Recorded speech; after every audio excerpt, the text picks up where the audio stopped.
तारे टिमटिमाते हुए। वायुमंडल में वायु की अनेक परतें होती हैं। उनका तापमान और संरचना भी भिन्न भिन्न होती है। जब तारे के प्रकाश का आवर्तन होता है तो वह विभिन्न जगहों से मुड़ जाता है, इसलिए तारे टिमटिमाते हुए दिखाई देते हैं। आकाशगंगा। रात को आकाश की ओर देखने पर हमें आकाश बहुत दूर तक फैली एक दूधिया रंग की पट्टी सी दिखाई देती है। इस दूधिया पट्टी बड़े बड़े तारों के झुरमुटों से बनी होती है। इसी पट्टी को हम आकाशगंगा या निहारिका कहते हैं। बड़ी बड़ी और शक्तिशाली दूरबीनों द्वारा देखे जाने पर ज्ञात होता है कि आकाशगंगा में अनगिनत तारे, धूल और गैस की धुंध है। ब्रह्मांड में ऐसी अनगिनत आकाशगंगाएं हैं। सांप की कुंडली जैसा आकाश लिए आकाशगंगा में लगभग 1.5 खरब सितारे हैं। आकाशगंगा की लंबाई भी अन्य वस्तुओं की भांति मीटर अथवा किलोमीटर में नहीं नापी जाती। इसे नापने के इकाई को प्रकाश एक वर्ष में जितनी दूरी तय करता है वह एक प्रकाश वर्ष कहलाता है। एक सेकंड में प्रकाश 3 लाख किलोमीटर दूरी तय कर लेता है। कहते हैं सूर्य भी आकाशगंगा के चारों ओर घूमता है। यह एक चक्र पूरा करने में 25 करोड़ साल लेता है। अंतरिक्ष में जेट इंजन का प्रयोग क्यों नहीं किया जाता जबकि रॉकेट का किया जाता है?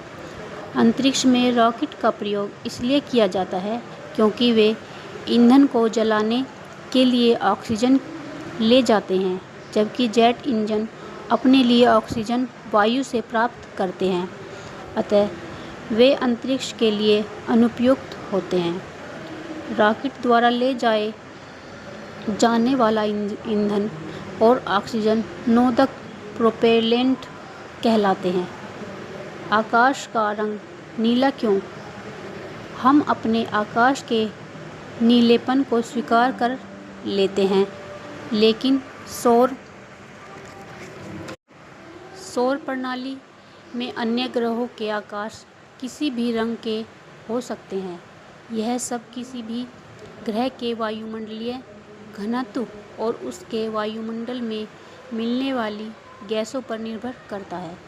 सूर्य की रोशनी जो सफ़ेद प्रतीत होती है, वास्तव में इसमें स्पेक्ट्रम का प्रतीक रंग शामिल होता है।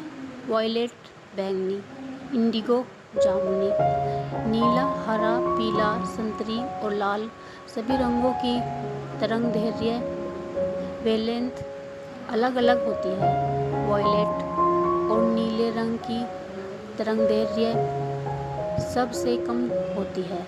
संतरी और लाल की सबसे अधिक तरंगदैर्घ्य 1 इंच के 10 करोड़वें हिस्से जितनी छोटी इकाई एक सामान्य अणु के बराबर भी हो सकती है।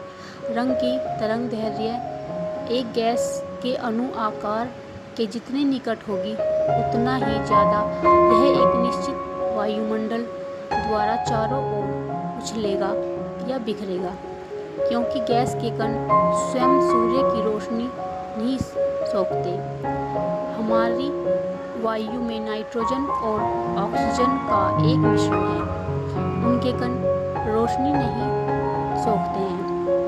वे आकार में नीले रंग की कम तरंगदैर्घ्य जितने छोटे होते हैं, इसलिए दिन के दौरान नीला रंग वायु द्वारा काफ़ी अच्छी तरह से बिखर जाता है और हमें आकाश नीला दिखाई पड़ता है। अंतरिक्ष से देखने पर पृथ्वी का वायु मंडल क्षितिज पर एक नीले पट्टे के समान प्रतीत होता है। दूसरे ग्रह के आकाश उदाहरण के लिए वीनस, शुक्र, जुपिटर, बृहस्पति और यूरेनस, वरुण अलग अलग रंगों के हैं।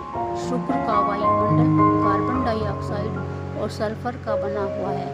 यह इतना मोटा है कि बड़ी तरंगदैर्घ्य के अलावा सल्फर मिले हुए पीले रंग के साथ सभी रंगों को बिखेरता है। इसलिए शुक्र ग्रह का आकाश वीनसीय स्काई लाल संतरी दिखाई पड़ता है।